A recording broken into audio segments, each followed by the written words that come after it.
Señores, buenas noches. Soy Federico Galeano Estigarribia. Bienvenidos a este primer programa 2022 de Líderes. En el programa de hoy, el líder invitado es el señor José Molinas. Voy a leer rápidamente un breve currículum del invitado de hoy. José Molinas fue ministro de Secretaría Técnica de Planificación del Desarrollo Económico y Social del Paraguay durante el periodo 2013-2018. Además, ocupó cargos como, por ejemplo, economista senior en el Banco Mundial entre los años 2005 y 2012 y posteriormente, del 2012 al 2013, fue coordinador del sector de desarrollo humano para Asia Central del Banco Mundial.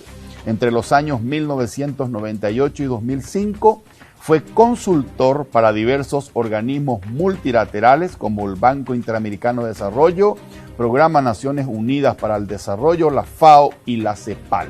José Molinas es fundador y director del Instituto Desarrollo. Con el invitado de hoy vamos a hablar acerca de economía, cómo pinta la economía para este año 2022, cuáles son las perspectivas de crecimiento económico, y vamos a hablar también acerca de la economía que heredará el próximo gobierno que asume en el año 2023.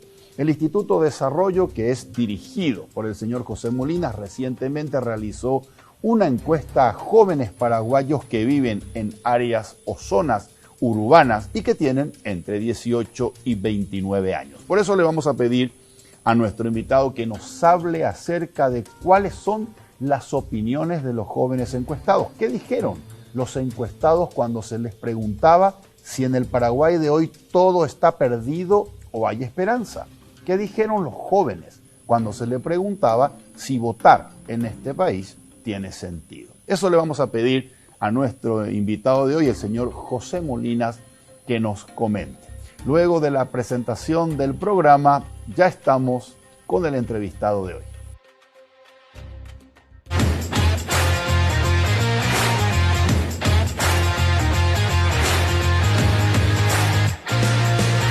Ya estamos en compañía del economista José Molinas. José, buenas noches. Gracias por acompañarnos en Líderes. Buenas noches, Federico. Muchas gracias por la invitación. ¿Cómo estás, José? Muy ¿Cómo bien, iniciaste excelente. este 2022? Excelente. Con mucho calor, ¿verdad? Con 3 dosis. Con 3 dosis. Con 3 dosis. José, empecemos hablando un poco acerca de la encuesta que realizó el Instituto de Desarrollo, instituto que vos fundaste y que vos dirigís, con el apoyo del Instituto de Políticas de la Universidad de Harvard y la Agencia Norteamericana para el Desarrollo Internacional, que se llama USAID. Así es. Hicieron una encuesta a jóvenes paraguayos que viven en zonas o centros urbanos del país, jóvenes que tienen entre 18 años y 29 años. Estuve mirando los resultados, te agradezco porque me enviaste los resultados de esa encuesta o de ese estudio con jóvenes. Y permíteme hacerte una pregunta sobre el tema. José, según la encuesta, el 54% de los jóvenes encuestados dice que en sus hogares los ingresos hogar son inferiores al salario mínimo, es decir, inferiores a 2.290.000 guaraníes. Y si a ese 54% le sumamos aquellos jóvenes que dicen que en sus hogares los ingresos son inferiores a 3 millones de guaraníes, estaríamos hablando de 73%.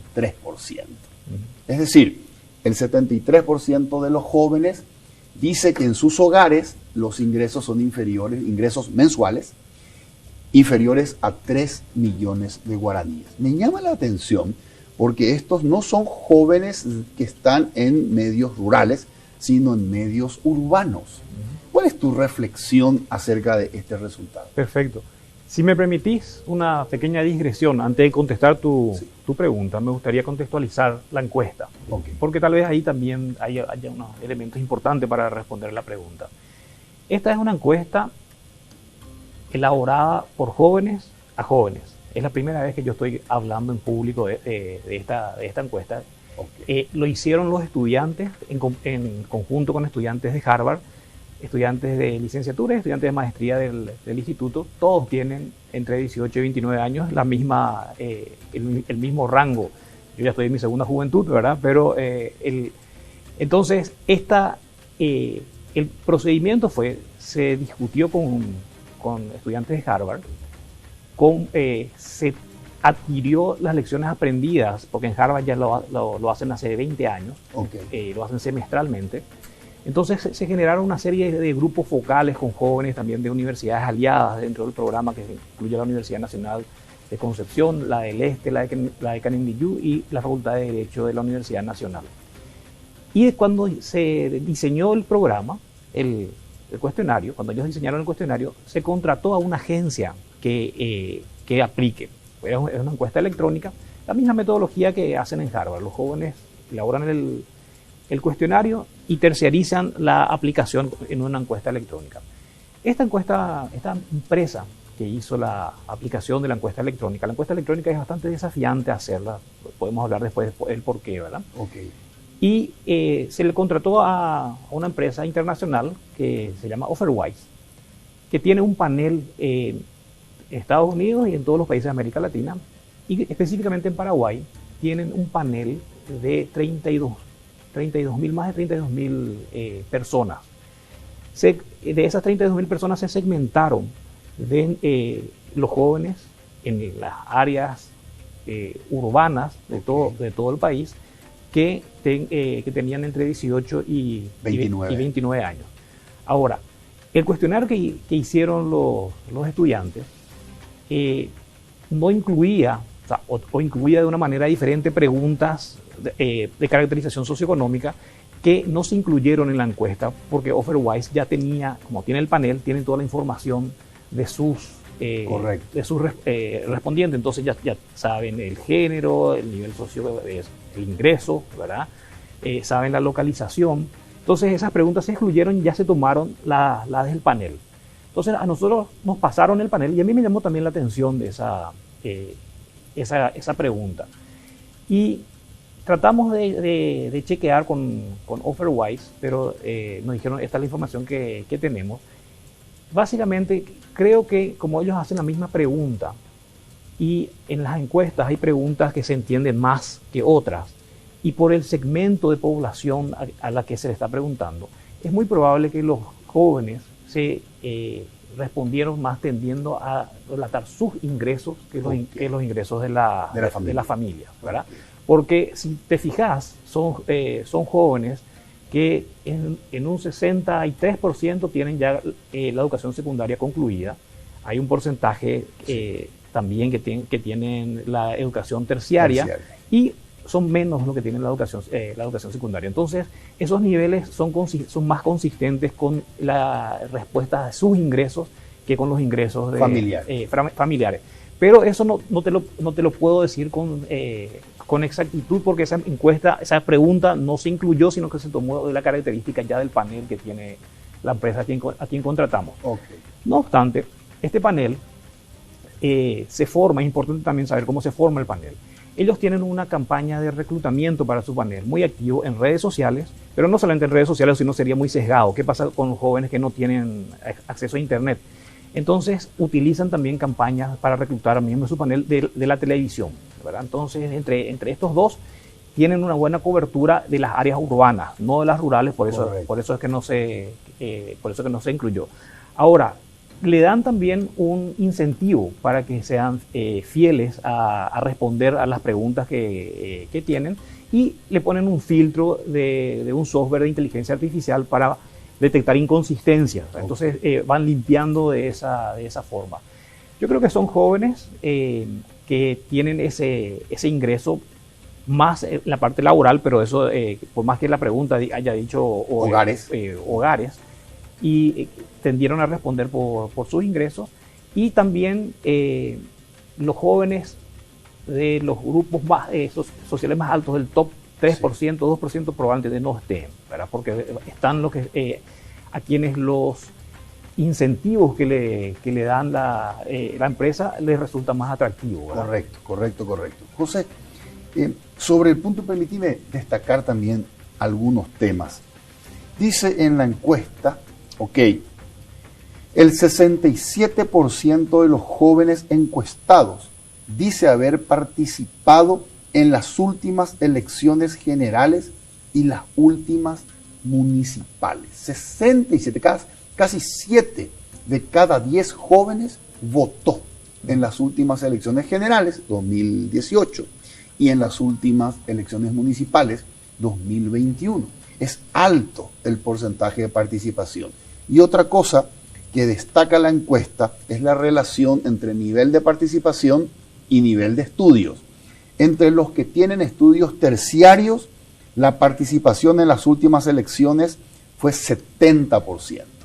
Entre los que terminaron el bachillerato, la participación en las últimas elecciones fue 60%. Y entre los que solo terminaron la educación escolar básica, la participación en las últimas elecciones fue 50%. Es decir, a mayor nivel de estudios, aparentemente, mejora la ciudadanía, la calidad de la ciudadanía y de la participación en las elecciones. Es así mismo, ese es un resultado muy claro de la encuesta. Primero, la participación relativamente alta, como bien lo dijiste, casi 7 de cada 10 jóvenes participan en elecciones. Y la otra es que a mayor educación, mayor involucramiento y mayor participación. Esos resultados quedan muy claros. Entonces, básicamente, el proceso educativo, además de generar un capital humano, también está generando un capital social de jóvenes más involucrados con los destinos del país a través del voto, ¿verdad? Exactamente. Entonces, ese es un resultado absolutamente claro. También, en esa línea, de decir que no todos votan igual, tienen la misma probabilidad de voto, las mujeres votan más que los varones. Eso es a nivel general las mujeres y a nivel municipal. Correcto. Entonces, y el voto en las internas partidarias de los diversos partidos es bastante menor, pero no es nada despreciable. 4 de cada 10 jóvenes están involucrados en elecciones internas de sus movimientos y de sus partidos políticos. 4 de cada 10, además de votar en las municipales y en las generales, claro, también votan las internas de su partido. Exacto. Entonces, de cada 10 jóvenes, 7 participan en las elecciones abiertas a todos y 4 participan en las elecciones internas en sus organizaciones políticas. ¿Te llamó la atención, José? A mí me llamó la atención en la encuesta que la participación en las internas es superior en los jóvenes con educación escolar básica terminada, y hasta ahí, y es menor en los jóvenes con mayores niveles de educación. Sí, están más involucrados los que tienen menos educación. Exactamente. En las internas. Y otro elemento, se le preguntó también a los jóvenes cómo se autopercibían políticamente. O sea, básicamente, sin entrar en muchas especificaciones, si se consideraban de centro, de derecha o de izquierda. Correcto. Y, bueno, básicamente la respuesta mayoritaria fue la de centro, el 47%, 38% de derecha y 15% de izquierda. Correcto. Los de centro son los que menos votan. Eso también es llamativo, ¿verdad? Son los que menos votan en todo tipo de elección. Y los de derecha son los que más votan en las internas. Entonces, ese elemento es un elemento interesante también de análisis. Exactamente. José, veamos algo que reflejó la encuesta y que no es positivo. Según la encuesta, 8 de cada 10 encuestados, el 80% de los jóvenes encuestados, dice tener desconfianza total hacia el Congreso Nacional. El 80%. Y es el Congreso Nacional la institución que más desconfianza genera o inspira. Y 7 de cada 10, el 70% de los jóvenes encuestados, dice que desconfía del Poder Judicial.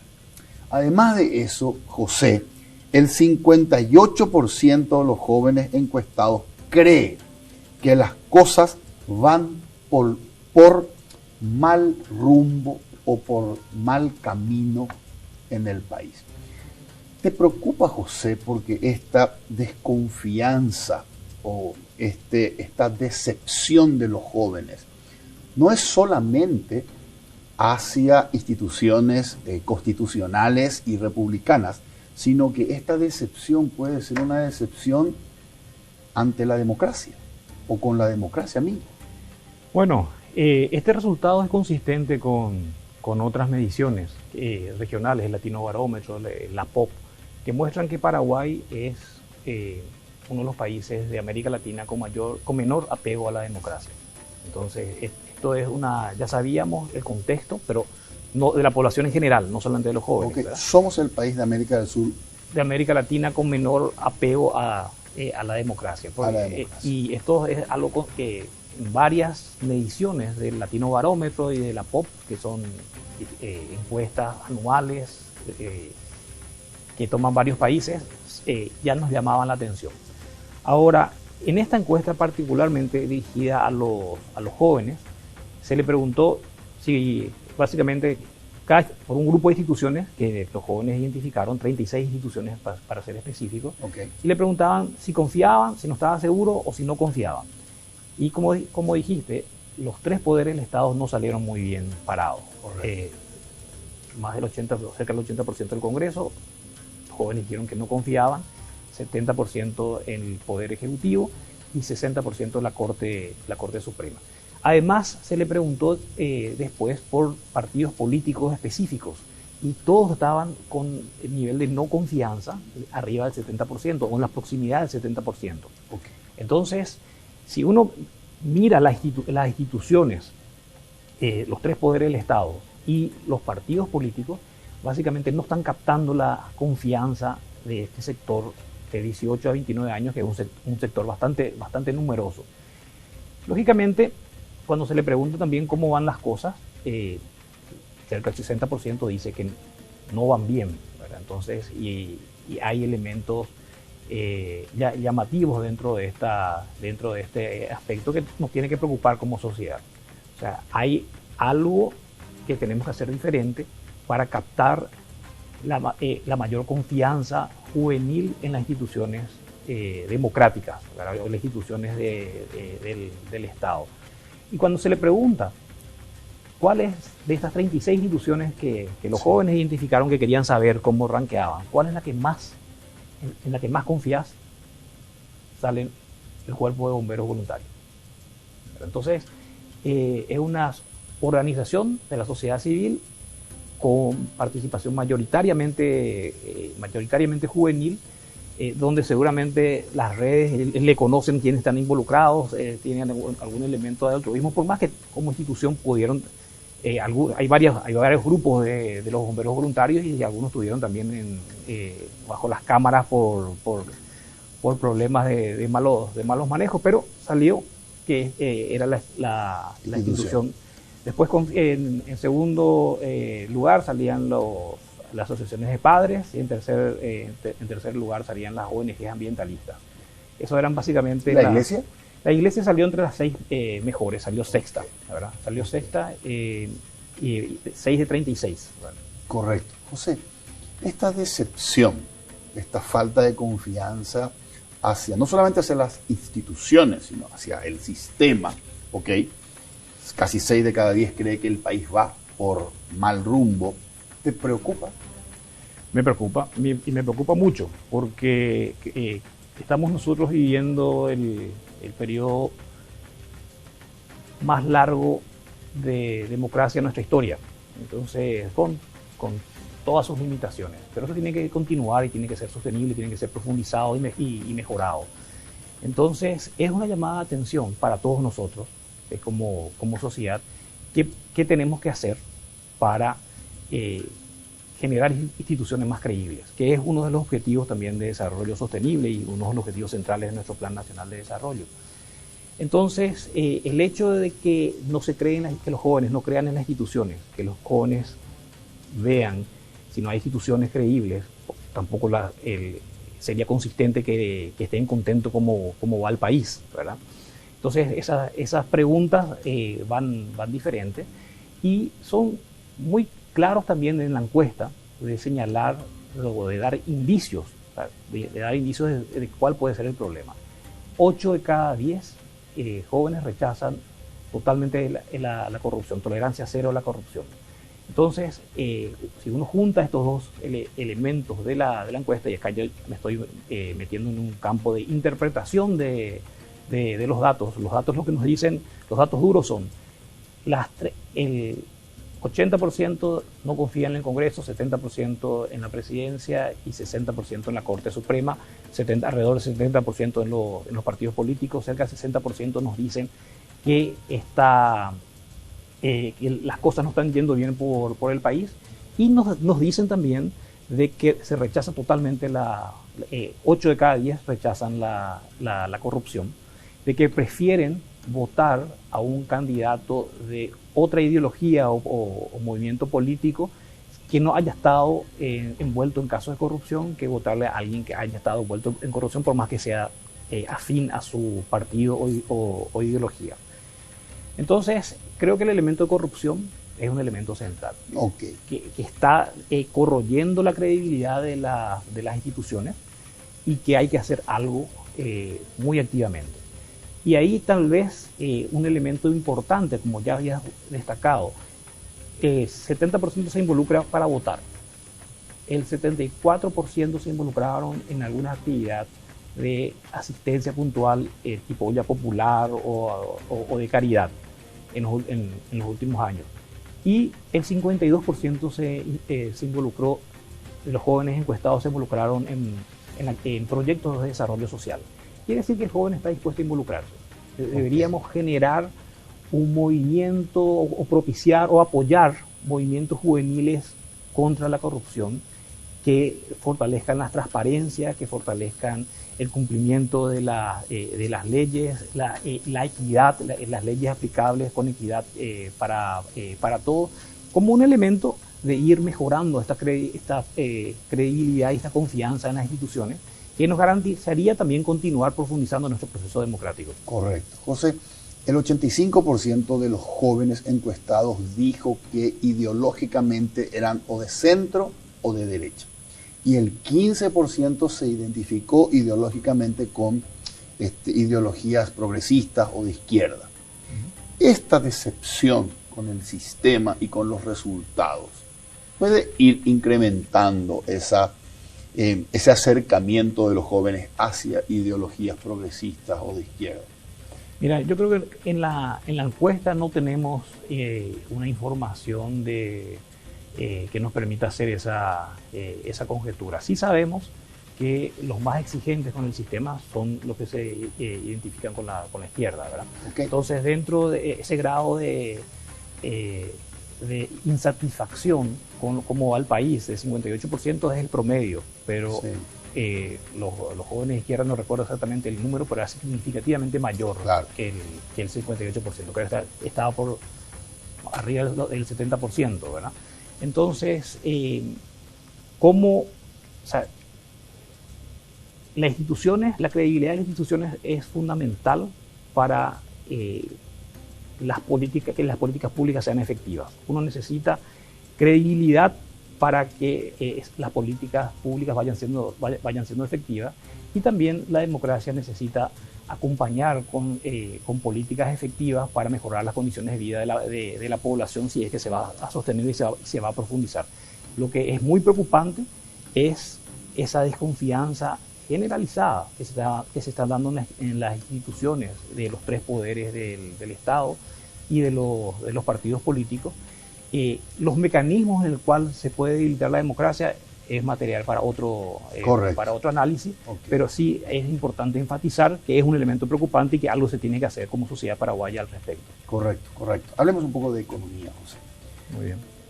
¿Cómo pinta 2022? ¿Cómo ves este año desde el punto de vista económico? El 2021 fue un año bueno de recuperación, y todos estábamos muy entusiasmados que iba a continuar esta inercia. Y lamentablemente enero nos dio dos golpazos. La sequía, que es una sequía histórica, que tiene impactos en lo productivo, en el sector agropecuario y en lo logístico también, por la bajante de los ríos. y un disparo del COVID, que si uno lo pone a contextualizar no es tan... los números son astronómicamente superiores a los del año pasado, pero el grado de hospitalización, las vacunas están funcionando. Okay. Entonces, pero aún así va a haber un elemento complicado.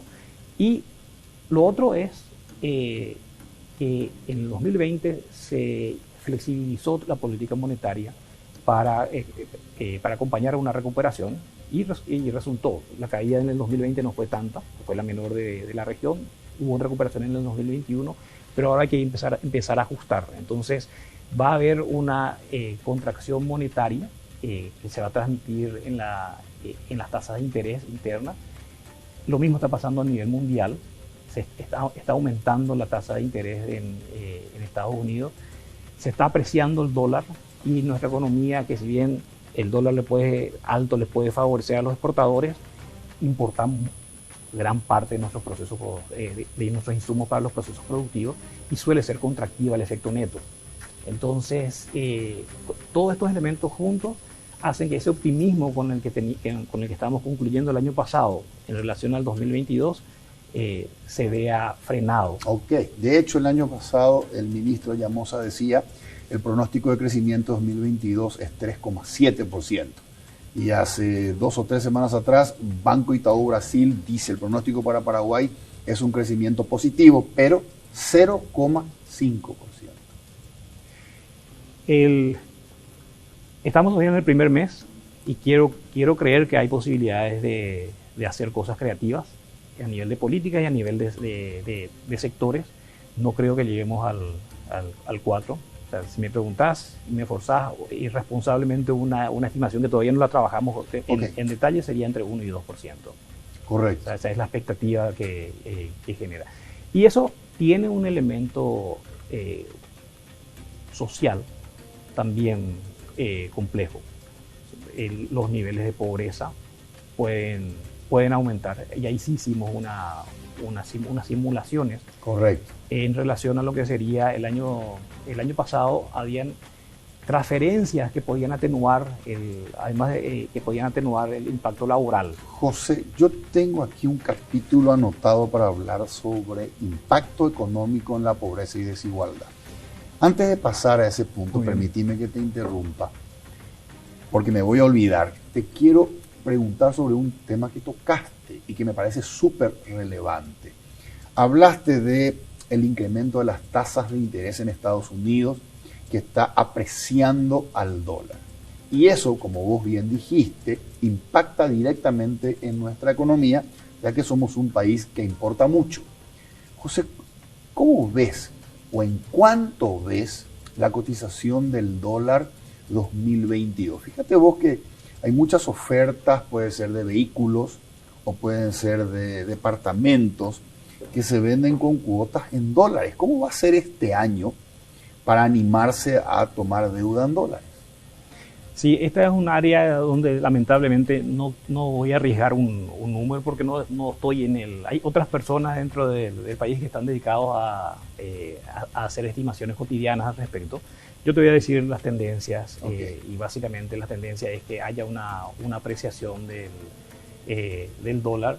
Y lo que conocemos de la estructura de la economía de nuestro país es que el efecto neto de una devaluación del guaraní, de una apreciación del dólar, suele ser contractivo, ¿verdad? Entonces, esa no es una buena señal. En situaciones, las personas que toman deuda en dólar, si están ligados a sectores indexados al dólar, están cubiertos. De lo contrario, las tasas de morosidad también podrían ir subiendo, pero creo que nuestro sistema bancario ya ha aprendido a hacer su análisis de riesgo en forma adecuada, y creo que eso no va a ser un problema sistémico. Ok. José, permíteme tomar 2 datos o 2 variables para concluir en una tercera. A ver, variable número 1. Tendencia alcista en la cotización del dólar. Se aprecia el dólar a nivel mundial. Variable número 2. Aumenta o precio del crudo con tendencia alcista. Podemos concluir que una tercera variable económica va a ser una presión inflacionaria creciente en el Paraguay en el 2022. Los dos elementos que señalaste tienen un impacto positivo para elevar los niveles de inflación. Para eso es. Y el Banco Central tiene herramientas como para ir, sobre todo a través de su política monetaria, como para ir contrarrestando. Y esperemos que sean efectivos, ¿verdad? Porque el año pasado es el primer año que se desfasó la inflación con respecto a la meta de inflación que se había establecido. Cerramos con 6.8. Sí, entonces con una meta que estaba cercana al 4. Exacto. Entonces es realmente es un año, ¿verdad? Y que esperemos que no se repita. Aclaremos, José, perdón que te interrumpa, que la inflación promedio general fue 6,8, pero la inflación alimentos fue cerca del 15, 14,7. Exactamente. Así es. Exactamente, y la inflación de transporte creo que llegaba también a 11%, que es gran parte del presupuesto de una familia. Entonces, yo quisiera confiar en que las herramientas que tiene el Banco Central pueden ir esterilizando este posible shock por parte del precio del crudo y por parte de la apreciación del dólar, y que nos vayamos moviendo hacia las metas de inflación establecidas. Estamos todavía al inicio del año, tienen margen de acción, y me gustaría que tengan un resultado de una política efectiva de control de inflación, para que el sistema, que ha generado mucha credibilidad, la metodología de metas de inflación, siga siendo creíble. Correcto. Ahora, respóndeme, José, si las políticas monetarias para contener los rebrotes inflacionarios tienen un costo en términos de que afectan crecimiento económico. Así es, eso es así. Cuando tuvimos la contracción potencial visualizada en el 2020, se empezó a hacer una política monetaria más expansiva para favorecer el crecimiento. Eso no puede ser permanente, entonces en algún momento tiene que volver a contraerse, y eso va a tener un efecto de contracción, de reducción del crecimiento. Es otra de las variables que te había mencionado, por el cual las expectativas que teníamos de crecimiento en diciembre hoy ya son extremadamente optimistas, y probablemente no va a ocurrir. Correcto. José, hace poco tiempo, terminando el año 2021, el ministro Óscar Llamosas, ministro de Hacienda, dijo: para apalancar la reactivación post-pandemia de la economía paraguaya son necesarias reformas estructurales. Comentanos, José, para quienes no entendemos de economía, ¿qué son las reformas estructurales? Bueno, las reformas estructurales, podemos hacer una analogía con los hábitos. Una reforma estructural es un hábito bien establecido. Y algo que hacemos nosotros ocasionalmente no califica dentro de ese hábito, ¿verdad? Entonces necesitamos hacer nuevas cosas, generar nuevos hábitos, lo podríamos decir. Entonces hay hábitos o cambiar hábitos malos por hábitos buenos. Yo creo que la economía paraguaya tiene ciertas características habituales que son buenas, y pueden ser muy, muy diversas. Una es la estabilidad macroeconómica en cuanto a credibilidad de las metas y de los niveles de inflación. Es algo que ya nos hemos acostumbrado. La disciplina fiscal dentro de ciertos parámetros previamente acordados, también ya hace cerca de 20 años lo venimos haciendo. Que la generación de divisas que venga del sector agropecuario es también casi un hábito, ¿verdad? Entonces son elementos estructurales. Yo asociaría que los elementos estructurales son acciones habituales en una economía, son hábitos. Entonces, realizar reformas estructurales implicaría tener nuevos hábitos buenos. Por ejemplo, que las compras públicas sean más eficientes, que lo invertido en salarios públicos generen una contraprestación de mejores servicios para la ciudadanía. Entonces son reformas que tienen que ver con el manejo de la cosa pública, donde el pago de impuestos, que haya menos evasión en el pago de impuestos, también sería otra reforma estructural, y que podemos traducirlo como introducir un hábito bueno. Entonces, son elementos que en este contexto, donde ya se ha agotado una porción importante de nuestra capacidad de endeudamiento, donde tenemos una serie de presiones de contracción de la economía que hay que contrarrestar. Entonces, allí se tiene que mantener los niveles de inversión pública, los niveles de inversión en infraestructura, y para eso hay que ser creativos, y básicamente viene por optimizar ese gasto público donde las compras sean más efectivas, que se compren con mayor eficiencia, pagando menos por la misma calidad, que los servicios que la ciudadanía recibe de los funcionarios y los servidores públicos sean más efectivos, okay, que haya un mecanismo de gestión de los recursos humanos dentro del sector público para continuar manteniendo estas políticas contracíclicas, correcto, de inversión que pueden ayudar a crecernos más rápido. Correcto. José, ¿qué cantidad de dinero se necesita promedio anual en un periodo de gobierno, promedio anual, para esa inversión contracíclica que vaya combatiendo esa contracción y apalancando crecimiento? ¿De cuánto dinero estamos hablando? Bueno, mira, es una pregunta que, como bien dijiste, es contracíclica. O sea, hay periodos de alzas y periodos de bajas. Entonces, lo que uno debería hacer es ahorrar en los periodos de crecimiento y invertir más en los periodos de crecimiento. Nosotros tenemos tradicionalmente un déficit de inversión en infraestructura, okay, que es una limitación estructural. O sea, básicamente uno de los hábitos era que producimos con una infraestructura pobre, ¿verdad? Okay. Eso se fue revirtiendo, y visto que el año pasado se invirtió cerca de 1.000 millones en infraestructura. Eso hace 10 años eran 200, poco más de 200 millones. O sea que estamos generando un hábito de mayor inversión, okay, pero todavía es insuficiente. Okay.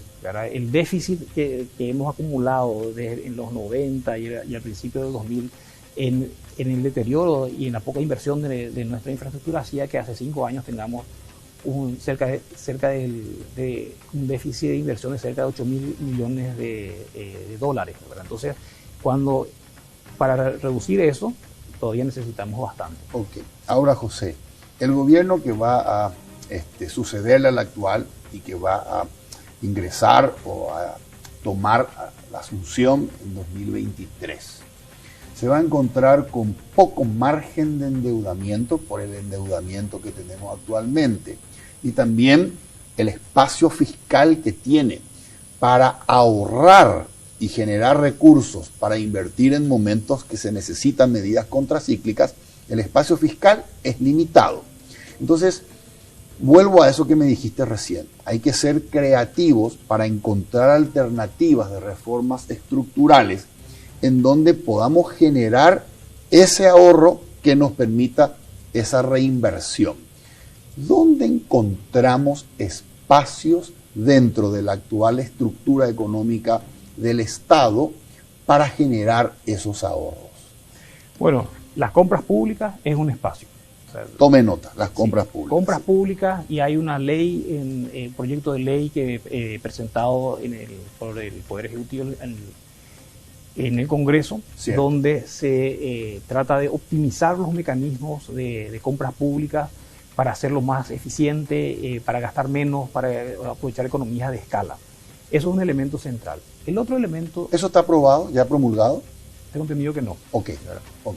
El otro elemento que también forma parte de las reformas pendientes es la reforma del servicio civil.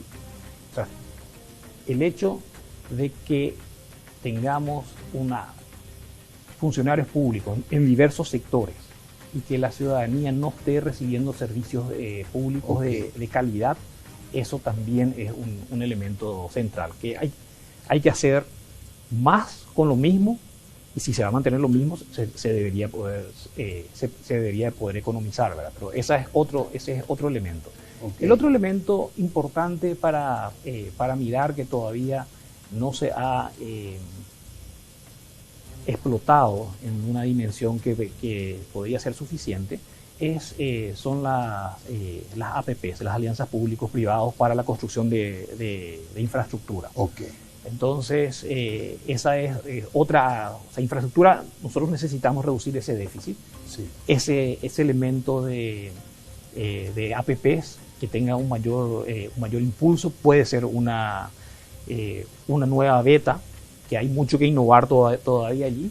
Y el cuarto elemento es tener una buena negociación con el Brasil sobre Itaipú. Ya el próximo año se pagan todas las deudas, si la tarifa se mantiene, eso le hubiera generado a Paraguay, o le puede generar a Paraguay, digo le puede porque todavía no hay nada definido, okay, un flujo de cerca de $1.000 millones de dólares año. Entonces, creo que en esas tenemos un abanico de opciones en lograr mayor eficiencia en las compras públicas, mayor eficiencia dentro del servicio civil, APPs e Itaipú. Ok. José, dentro de este abanico, ¿te parece que un gobierno con suficiente capital político dentro de sus primeros 2 años de gestión podría tocar o podría introducir o presentar proyectos de ley para hacer cambios en los sistemas de jubilaciones y pensiones públicas para cortar esa hemorragia y generar un ahorro allí? Cualquier reforma sensible, como es la reforma de la seguridad social, tiene que hacerse con algunos requisitos. Primero, mucha participación de la ciudadanía. Okay. Segundo, el momento político importa. Tiene que ser una administración con credibilidad. Claro. Y tercero, la credibilidad no es algo permanente, se tiene mucho más al inicio y se va disminuyendo a medida que pasa el tiempo. Entonces, necesariamente se tiene que hacer en los primeros meses de la gestión gubernamental. Son 3 elementos y... Si formás parte del equipo económico, supongamos, del próximo gobierno, ¿incluirías en la agenda ir planteando cambios en el sistema de jubilaciones y pensiones para minimizar esa pérdida que se está cubriendo con impuestos todos los años y para evitar un quiebre del sistema en los próximos 30 o 40 años? Mira, yo creo que yo me adelanto a decirte que no es una cuestión de gobierno, sino es una cuestión de ciudadanía. Nosotros tenemos un sistema que todos los estudios nos dicen que no es sostenible, que más tarde o más temprano va a colapsar. Exactamente. Entonces, lo que se deben hacer es hacer reformas, eso es indudablemente. Y es una reforma muy sensible. Entonces, esa reforma sensible requiere un proceso democrático, amplio, de discusión ciudadana, que no hace falta esperar el próximo gobierno. Cuanto antes, mejor. Si es que se logra articular espacios de discusión académicas, políticas, ciudadanas, sobre agendas de reforma, ese elemento tiene que estar. Así como también el elemento de qué modelo de servicios sociales queremos. Correcto. La salud y la educación. O sea, seguridad previsional, seguridad social, salud y educación tienen que ser motivos de involucramiento, de discusión permanente, porque tenemos que transformar nuestro sistema en estos 4 ámbitos. Ok, perfecto. Y cuando hablamos de seguridad previsional, incluimos también el Instituto de Previsión Social, por supuesto. Claro. Por supuesto. Pues ahora sí, pasemos a hablar un poco más acerca de los costos sociales de este impacto económico del coronavirus. ¿Cómo ha afectado en términos de pobreza y en términos de desigualdad estos malos años económicos 2019, 2020, bueno, y el año 2021, que fue un poco el año del rebote? Bueno, la pobreza total ha aumentado en el 2020. En el 2021, básicamente, creemos que también va a haber un aumento. ¿Vamos a superar el 30%? Y ahora estamos en 26,9. En 26, sí, 26,9, y nuestras simulaciones nos salían que estaríamos cerca del 30%. Del 30%. Del 30%, pero son simulaciones que te lo voy a contar después como... Veníamos de 23,5 pre-pandemia, o 23,4. Sí, la pobreza ha aumentado, pero lo que va a aumentar con mayor crudeza va a ser la pobreza extrema. La pobreza extrema se ve muy afectada por el aumento del índice de precio de los alimentos. Entonces, si bien pudieron haber transferencias en el año anterior, cuando estalló la pandemia, que ya no hubieron el año pasado. Correcto. Entonces ahí hay una fuente de ingresos menor que pudieron haber aumentado el ingreso laboral dado el crecimiento económico, pero aumentó casi cerca del 15% el costo de los alimentos, y la pobreza extrema se mide de acuerdo a la capacidad de compra de una canasta básica de alimentos. Si eso aumenta en 15%, uno tiene que generar ingresos del 15% para estar igual. Correcto. Entonces, básicamente nuestras estimaciones, nuestras simulaciones, donde consideramos la retracción de las transferencias en el 2021 de los programas sociales y el aumento de los precios de los alimentos, hacían que los niveles de pobreza extrema estén cerca del 5,8%. Entonces, y los niveles de pobreza total que aumenten en 2,8 puntos porcentuales, que nos llegaría cerca del 30%. Son estimaciones parciales, ¿verdad? Pero donde tomamos básicamente el aumento del ingreso laboral, que lo asociamos con el crecimiento económico, la disminución de las transferencias específicas y el aumento de los precios, tanto de la canasta alimenticia como general. Ok. A la hora de definir políticas públicas desde el Estado, disminuir los niveles de pobreza o disminuir los niveles de desigualdad, ¿una de ellas es una preocupación más prioritaria que otra? Están muy relacionados. Básicamente, la pobreza monetaria, que no es la única forma de medir la pobreza, es el resultado neto de los cambios del nivel de ingreso promedio que se lo asocia con el crecimiento y de los cambios de la distribución. Entonces, si es que uno aumenta el nivel promedio de ingresos por el crecimiento económico, pero ese aumento se dio por ciertos sectores más pudientes y no le benefició a los sectores más vulnerables y aumenta la concentración del ingreso, el resultado puede ser aumentos de los niveles de pobreza a pesar del crecimiento, ¿verdad? Okay. Entonces, yo creo que a corto plazo duele más y es más claro de transmitir los niveles de pobreza. Son carencias absolutas que uno va viendo. Pero para tener una reducción de pobreza en forma sostenible, no puede haber tanta desigualdad. Y la desigualdad es un objetivo también central de las políticas públicas. Entonces, que el Estado vaya apoyando a los grupos vulnerables en su inclusión económica, en el aumento de la productividad, es un elemento central que disminuye pobreza y disminuye desigualdad, y está muy relacionado con lo que hablábamos al principio, en la credibilidad que puedan tener las instituciones.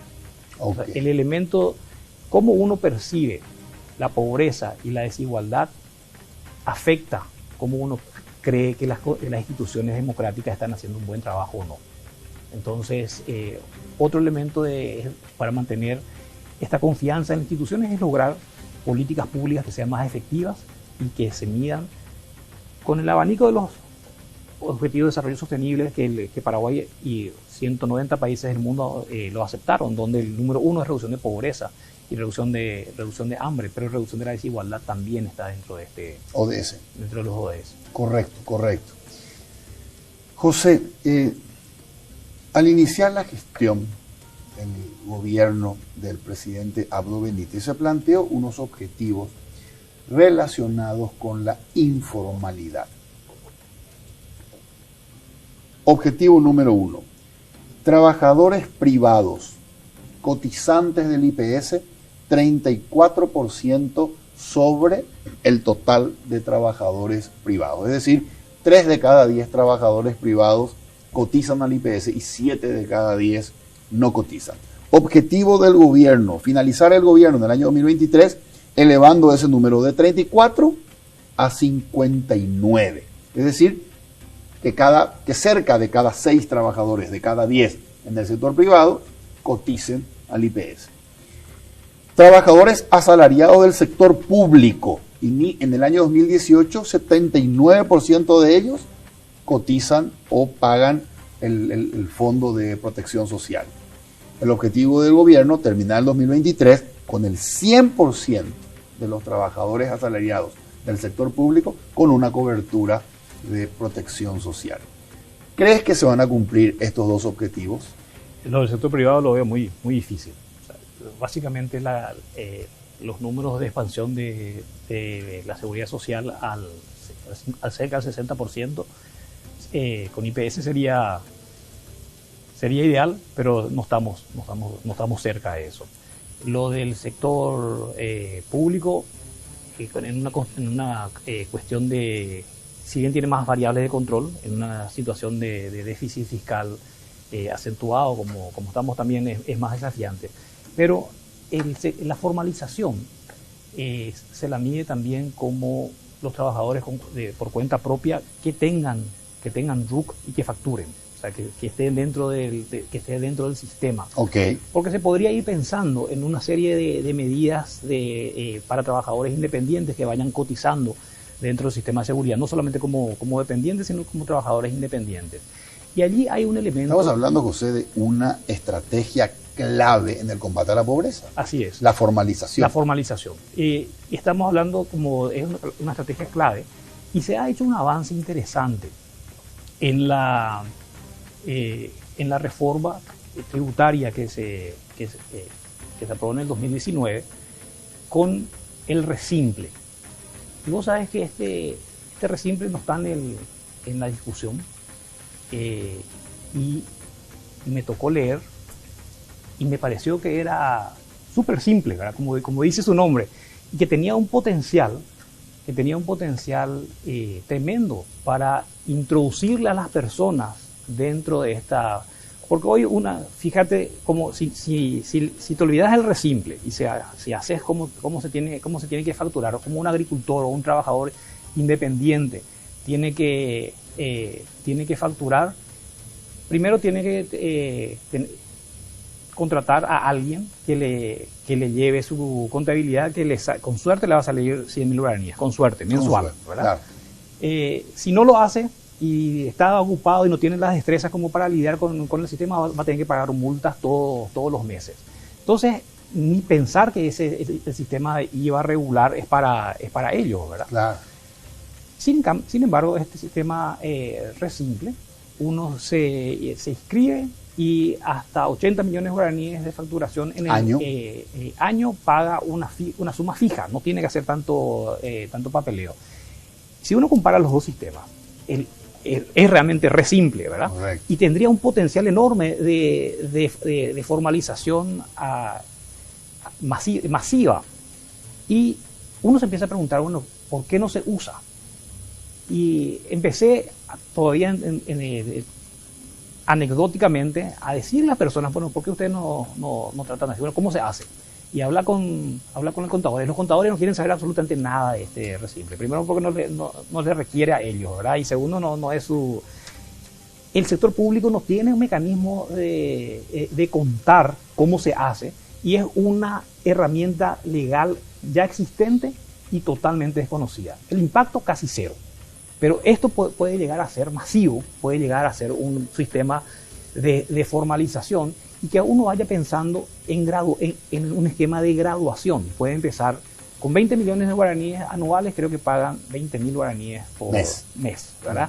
80 millones de guaraníes anuales pagan 80.000 guaraníes mes.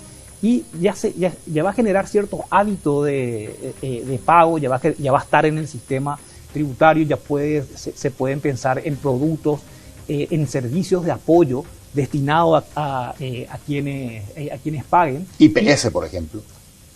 IPS, por ejemplo, o un sistema de monitoreo de un paquete de salud pública bien definido y que el beneficio sea que se le monitorea a los que están dentro de ese sistema. Exactamente. Entonces, hay muchísimas opciones de política, están las herramientas legales, pero falta impulsar la utilización de este sistema. ¿Tienes datos de qué gente se anotó al Resimple o no? Mira, hay muy poca gente. No tengo los datos centrales, pero te puedo asegurar que es ínfimo con el porcentaje de los elegibles. Porque me tocó acompañar de curioso, acompañé 3 casos y realmente llevaron meses y no tenía por qué ser así, ¿verdad? Correcto. José, vamos cerrando ya nuestra entrevista y quiero pedirte tu opinión sobre el caso Chile. Chile, José, vos lo sabés, ha sido un modelo muy exitoso. En los últimos 20 años ha tenido una tasa de reducción de pobreza nada más y nada menos que de 80%. Chile ha tenido un modelo macroeconómico ortodoxo, capitalista, liberal, y sin embargo ahora los chilenos han elegido virar o cambiar directamente a un modelo diferente, un modelo comunista con el presidente electo Boric. ¿Qué pensás que puede pasar con la economía de Chile? A ver, no estoy siguiendo el caso de Chile con la cercanía como para opinar de este elemento nuevo, de este elemento coyuntural. Sí, ciertamente Chile es un país que ha tenido políticas económicas y sociales buenas, consistentes, pero a juzgar por las voces de sus ciudadanos han sido insuficientes. Y no ha sido solamente, ha tenido una constitución heredada de Pinochet, o sea, tiene esas reglas de juego que no lo cambiaron todavía, están en proceso. Cierto. Y dentro de esas reglas de juego han tenido alternancia de gobiernos socialistas, como el de Lagos, el de Bachelet, y gobiernos más de derecha, ¿verdad? Y ahora tienen un gobierno más de izquierda, dentro de la... Pero no es que siempre fue de derecha y ahora es de izquierda. Claro, o sea, estaba Lagos, estaba Bachelet. Entonces, lo que sí es importante también destacar es que Chile tuvieron una manifestación estudiantil, una manifestación de servicios que es esperable en una sociedad en movimiento, en transición. Si hoy nosotros le preguntamos al sector rural, que está sumido en pobreza en nuestro país, su demanda por la calidad de la educación probablemente no sea tan fuerte, o la calidad de los servicios públicos probablemente no sea tan fuerte, porque tienen cosas más inmediatas. Yo necesito comer, yo necesito tener un techo, yo necesito curarme, ¿verdad? Pero a medida que la sociedad va creciendo y la clase media se va fortaleciendo, las demandas de la calidad de los servicios públicos aumentan, y está bien que aumente. Y Chile hizo algo interesante, que yo creo que a la larga, y después Chile fue el segundo país en América Latina, después de México, en formar parte de la OECD. Y yo estaba en el Banco Mundial trabajando con Chile en ese momento, y me resultó muy claro el patrón de los chilenos estaban con indicadores donde lo mirases mejores que el resto de Sudamérica. Cierto. Pero yo decía, bueno, esto ya pasamos a otro nivel, ahora queremos compararnos con la OECD. Y con la OECD estaban abajo, estaban en el fondo de los países de OECD. Claro. Ese elemento del cambio de elevar la barra también tiene un elemento psicológico. O sea, ya no somos los mejores de Sudamérica, somos los peores de la OECD. Exactamente. Entonces, es ese elemento que yo creo que si bien le puso presión a la sociedad chilena, a la larga va a ser muy beneficioso, porque hacen que vayan generando mejores hábitos, que vayan incorporando buenas prácticas de OECD, y tienen una sociedad cada vez más exigente, y las sociedades tienen preferencias y derechos de ir probando diversas alternativas. Yo soy optimista con el proceso que tiene Chile. ¿Sos optimista más allá del cambio? Soy optimista en el largo plazo. Soy optimista en el largo plazo de que la sociedad chilena ha sabido avanzar institucionalmente, ha sabido insertarse en círculos cada vez más exigentes, está incorporando normativas para hacer reglas de juego más claros, y estructuralmente quiero confiar de que esos hábitos que están introduciendo en el largo plazo van a generar réditos. Gracias por acompañarnos, José. Un gustazo conversar contigo. Feliz año. Muchas gracias, un placer estar aquí. Igualmente. Soy Federico Galeano Estigarribia. Esto fue Líderes. Buenas noches.